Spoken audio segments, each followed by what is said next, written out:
Hello, this is Dread, and in today's video topic, we are going to be going over my top 5 recommendations for Last Epoch 1.0. So, this video is going to be a little bit special to me, as not only did we hit 20k subs last night, also as well, this is the video that I've been planning for about the last year now, and that is mainly because this has been somewhat of a tradition for me making videos for you guys to recommend builds for you guys. Now, I want to let you guys know first, this is more intermediate stuff. Like for instance, these builds are a lot more complicated. They might require more items or they might require a little bit more work to get going. But if you want complete new builds, like I'm talking like level 1 all the way to level 100 hand holding, I would heavily suggest clicking the video in the description. It's Ziggy D's top 3 builds. I collaborated with him to make very cheapo, no unique builds. I would heavily suggest looking at those if you are completely new at the video game and have no idea what you're doing. Now these builds, they're just simply going to be finished versions of builds that I would heavily suggest transitioning into, and some of them might not have leveling builds, so I would heavily suggest checking out Maxroll's Leveling Guides, as I trust Tarek, as he does a lot of Last Epoch leveling, and he is an absolute saint in the community for doing stuff like this, meaning that I can focus more time on working on in-game guides. Now, with all that being said, let's go and talk about the build, shall we? Of course, though, if you haven't already, I would heavily suggest leaving a like on the video and subscribing to the channel, as that is the best way of supporting me currently.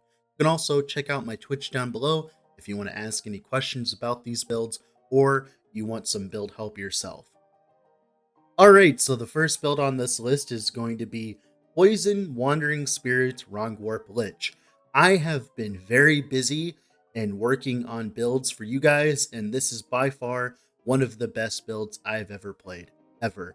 And that is saying something, as I've played a lot of builds. So the version that you're seeing in, of course, the video is the Poison Wandering Spirits version, where I utilize Wrong Warp to go really fast. Now, this is the uber duper like investment version, but in the description of this video, there will be a Necrotic Wandering Spirits Lich that is the cheapo version, if you want to see what like your day 1 gear look like, and then you'll eventually transition into this build, as this build is absolutely insane and is like one of my favorites of all time.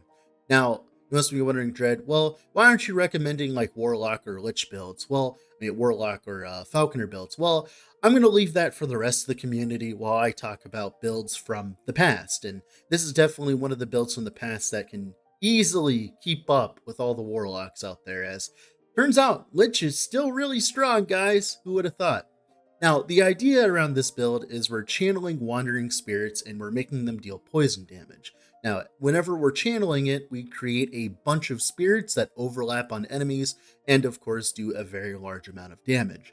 We convert its damage into poison, and we benefit from poisons on the enemy to apply penetration so that our spells penetrate their resistances much more than they normally would, as all of those poison stacks apply negative res shred to the enemy, which then we can deal more damage because they're resistant shreds. So the poisons are actually helping us on this build, but we're doing spell poison damage in the end, right?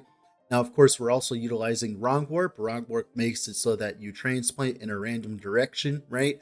Kind of a callback to Diablo 2, but it is nice because it gives us a large buff, 35% cast speed and 35% movement speed, meaning we can get all the way to 150% movement speed very easily. So I actually was going to go to 200% movement speed with this build, but my problem was it was kind of uncontrollable and not really fun, especially while you're in Reaper form. So I found that 150% movement speed is a good place to stop. Now, if you really want to go that high, you can do that. So the reason why I'm recommending this build is because right now I'm doing like 1.5 million ticks on the dummy, but this build is getting buffed significantly. So the first buff that is a little bit less strong is the node inside Warlock's base tree that gives you 24% more damage while channeling and also 24% less damage taken while channeling. This will single-handedly make Wandering spirits make you feel like as though you are a god, because not only are you getting an insane amount of armor while in lich form, you're getting an insane amount of armor while channeling. All of this combined, you're also getting the massive 24% less damage taken, and you can also wear a shield eventually. Like overall, this is going to feel very tanky because of that, right? And also as well, you get the 24% more damage, right? That's just a free buff. We had plenty of passives to muck around with. Now, the second buff to this build that pushed it over the edge, I think, for next patch is Poison Overload. So Poison Overload is a new mechanic in Warlock Space Tree. Essentially, we can trigger it if we have 25 poisons on nearby enemies, and then we cast a damage over time skill, which we have plenty of. And what happens there is we get Poison Overload. Now, this will cause like a Poison Nova to trigger. We don't really care about this. We mainly care about, of course, what happens afterwards, the Poison Overload. It is a buff that gives enemies -1% poison penetration, right? Per poison on the enemy. So for instance, if I have 100 poisons on the enemy, they'll have 100% poison reg, right? And it can go all the way up to 400% currently for absolutely no reason. This essentially quintuples our damage. As long as we can start doing enough poison damage to, of course, like enough poison chance, we can actually quintuple our damage just instantly. I have no idea why this is making it into the game, but it's going to be really strong, it turns out. So have fun with it while you can. Now, the biggest problem, though, is you do need to focus a little bit more on poison chance on the tree than I did in the video, and that is mainly because I didn't have access to Poison Overload when I was playing this build. But overall, I think this build's great. I really enjoy it. It was like one of my best times ever. Alright, so the next build that I want to talk about is, of course, Wearbear. If you are new to the community and you don't know how this build works, essentially it's like BV, damage over time, plus a big AoE dot. Those two combined leads to Wearbear feeling like one of the smoothest builds of all time. So a lot of people, they don't like this build because it doesn't do that much single target damage, right? The idea of this build is to just be like the RF jugs of old, where you just get tanky enough that like you kind of just sit on top of the boss. A lot of people like this lazy kind of playstyle where you simply sit on top of a boss while killing them slowly with your fart cloud. And this is definitely the playstyle for you if you prefer that, as Wearbear not only has one of the best clear speeds in the entire game, it also, of course, still has enough single target to take down all the content in the game, and you don't have to worry about anything. Like, why do an overload amount of damage when you have boss damage reduction, right? Why not just do enough damage to do everything while also having a very smooth time? As you can tell in the footage, you can simply just maul through things, get all of those extra procs of entangling roots, and watch things slowly die to your root and dot, right? Now, the version of the build that I'm playing in the video right now is the two-handed staff version. The idea here is to utilize a staff, right, and get a large amount of flat damage and percent damage so that, we can make our cold dot do a lot more damage on bosses, and that makes the early game much easier for us.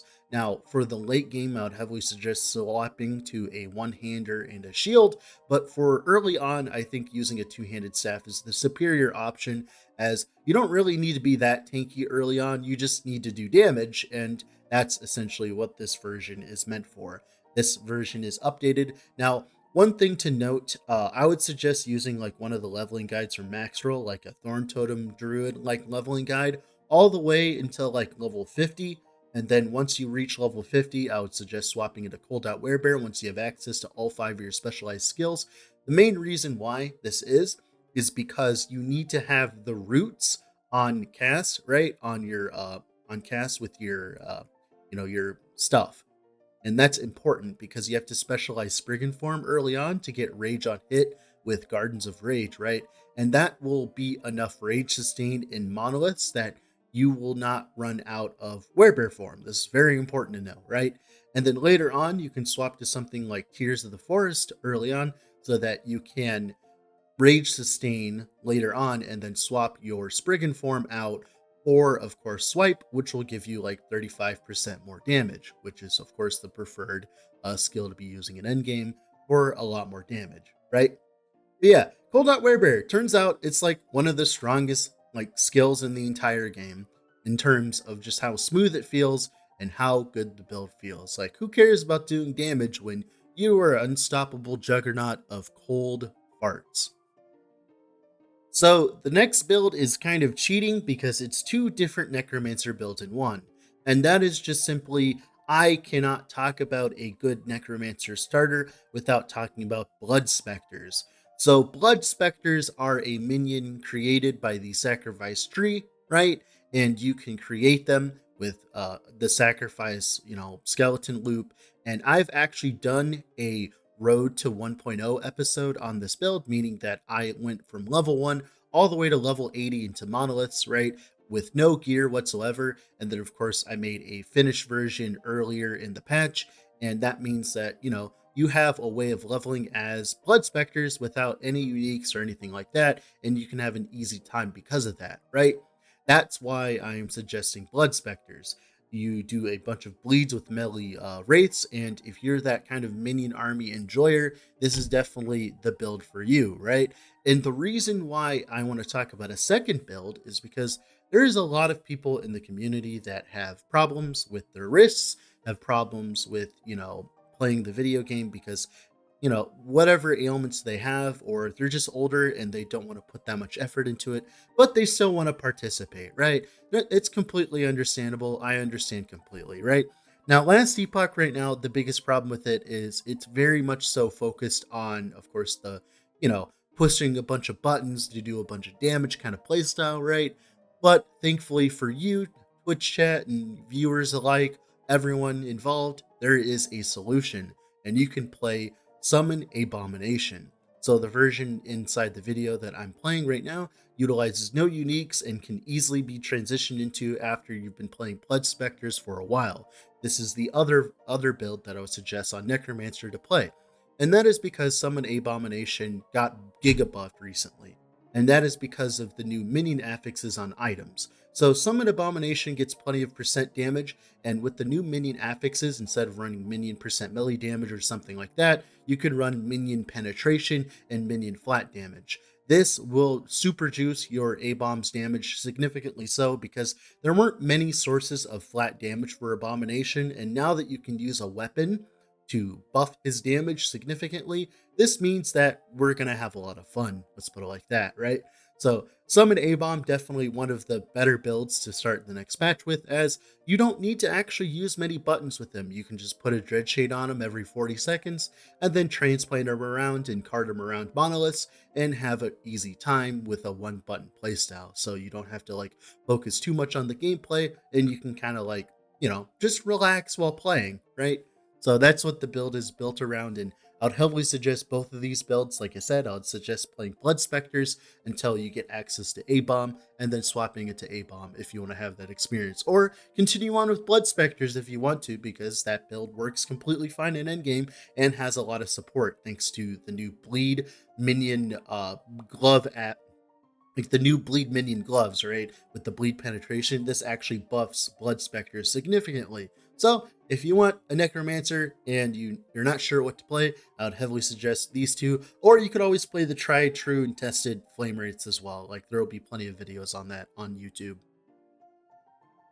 Alright, so the next build on this list is going to be one of my favorite builds of all time, and that's going to be Elemental Starfield Spark Charge Autobomber. So when Rune Master came out, I sussed out that a lot of the things in Rune Master were going to get nerfed, and I was correct. Not only did prepared wards get nerfed, but all of the ward generation at the top of Rune Master got nerfed. This is really cool because it shows off my knowledge of the video game and the developers, because it's exactly all the stuff that I knew that was going to get nerfed. And that means that this build is completely unscathed. Why is that, Dread? Well, all of our ward on this specific build is built around the node inside Runic Invocation that gives us ward based off our intelligence if we use a 3 rune combo. As you can tell, whenever I trigger my runic invocation, I gain a very large amount of ward, and we can spam that with Flame Rush and Immutable Order and of course stuff like that, right? Which means all of my ward essentially comes from this source instead of like all the other sources that were broken OP and got nerfed in the inevitability of, game balance, right? And that's why I actually recommend this build. Now, of course, one problem is the ladle, Alchemist ladle, did get nerfed a bit, but thankfully the version of the build that I was playing wasn't really abusing it all that much.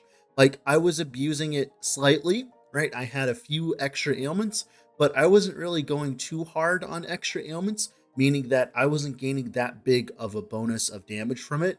And the main reason that we were utilizing it is because of the cast speed per intelligence. That, on top of if you hit cast speed on it, is insanely strong for lightning blasts and spark charges and stuff like that. And that was the main reason of utilizing it, not for the more damage. Now, of course, we'll still get that more damage and it'll still be great, but the cast speed still remains to be the main reason why we use Alchemist Ladle, right? Now, if you don't know, this build is built around Fragment of the Enigma. This build is going to take a little bit more effort to build into, but thankfully Rune Master has like 20,000 different builds you can play until you get Fragment of the Enigma, right? So there's no problem with that. I would wait to play this build till you have like a Fragment of the Enigma and maybe like a Prismatic Gaze, I believe. Yeah, Prismatic Gaze. So you have enough base crit and Fragment of the Enigma, and after that you should be good to go after that, I believe. But yeah, so the idea of the build is we are triggering triple Elemental Nova from Runic Invocation with Elemental Starfield here. The main reason why we're doing that is because Elemental Nova is one of the rare instances where we can get a 100% chance to apply Spark Charge on hit. And of course, Elemental Nova can get very big. As you can tell in the footage, Elemental Nova can almost reach the entire screen, meaning that we can, apply Spark Charges to everything on our screen. And if we utilize our Flame Rush properly, like I talk in the video, we can actually always have it up every single time we use Flame Rush, and it improves our clear significantly. Or we can just self-cast Runic Invocation as well, since it's on a decent cooldown, and provide even more explosions. And that has made this build probably one of my favorite builds of all time. The clear speed, the spark charges, just, oh my goodness, I love this build so much. So it did get nerfed very slightly with all of the changes, of course, right? The Alchemist Ladle, to all this, all that, to Rune Master. But thankfully, the core of the build, like the insane ward that you get from just existing as a Rune Master, right? And of course, the insane ward from, of course, the elemental, like the Runic Invocation stuff, right? It means that this build still stands strong even after all the changes. And I'm pretty happy that it was the case. Now, like I said, you are going to have to play something else for a little bit till you get your Fragment of the Enigma, right? But that's completely fine. There's nothing wrong with that. But as soon as you get Fragment of the Enigma, you can probably swap over into this build and have a good time. Now, after that, after you get the Fragment of the Enigma, I would heavily suggest focusing on getting crit capped. And once you do that, I would suggest getting a ladle and start intelligence stacking. And after that, this build should transition into the end game build very easily, as I'm sure spark charges will be good very early on. I was supposed to do a road to 1.0 on this build, but patch notes took forever and I wasn't able to actually do so. So hopefully the experience of this build will be pretty good for the most part. Like I said, you could just play like 20 different Rune Master builds until you get to play this build, so there's nothing wrong with that. Alright, so the last build on this list is going to be a Zinger, and that is going to be War/Warpath Void Knight. So the idea is we one button our way through the Monolith of Fate with War/Warpath. Every single one of our echoes that we create creates this giant cleave that kills enemies and does a very large amount of damage. This damage isn't based on our attack speed at all, meaning that we get to use really big fat fucking weapons like Apathy's Maw to do a very large amount of damage. Right now, I was hitting for like 500k crits on the dummy with each of these echoes, right? And then the big echo on top of us, right, was doing like a million. And I hadn't even like completely min-max this build. Like, I didn't have any percent damage to echoes, right? I didn't have the percent damage to echoes, which is the new chest coming in 1.0. I didn't have any of that, and I was still doing plenty of damage to do the content in the game, and I'm pretty happy with the build overall. One of the main reasons I like this build is because once you get to like maybe like level 50 per se with like a leveling build for warpath or whatever, right? You can swap into this version by just getting enough base crit on like a two-handed weapon. This build doesn't care what weapon you're utilizing. The only reason we're focusing on an Apathy's Maw is because, of course, it has a lot of fucking flat damage on it, right?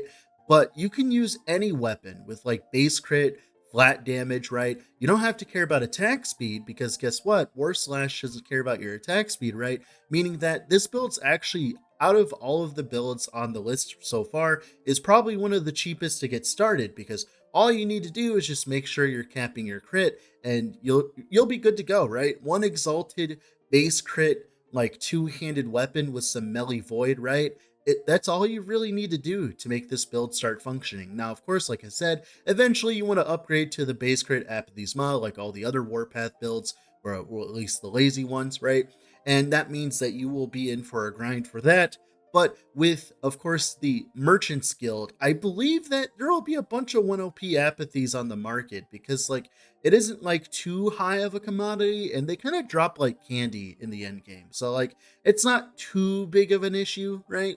Now, of course, with War/Warpath, you're going to be able to just simply turn off your brain while doing monoliths, while also actually doing damage, because that was like one of the biggest criticisms of the old lazy Warpath build, is not doing enough damage. But thankfully, the damage that you're seeing in the video is the absolute floor of the damage you can complete with this build. If you focus on getting percent damage with echoes, right, on gear and stuff like that, the stuff I didn't have, by the way, you could do significantly more damage with this build. Now, of course, I think that's going to be it for War/Warpath here. I really enjoyed it, and I would heavily suggest finding a build to level into this build. All right, and that's going to be the rest of the builds for this video. Like I said, I would heavily suggest checking the Maxroll down below, get some leveling guides, right, and level into these builds. These are, like I said, intermediate builds that you transition into after you've done the campaign, after you feel like you're convenient to do so, right? Now, the reason why this video is so late is because the patch notes didn't come out on the 19th. I saw a lot of videos go up about builds and stuff like that before the patch notes came out, and I'll be honest, I come from Path of Exile, and that's kind of like a cardinal sin for me. Even the collaboration video I did with Ziggy D was a little cutting it, but thankfully all of the builds in that video didn't get touched at all, so we're good to go on that part, right? And that's why this video was so late. But thankfully, we finally got it out. I got all the builds I wanted to talk about out. Now, with all that being said, this has been Dread. Off to go do something else. Have a good time with patch 1.0, guys. Bye.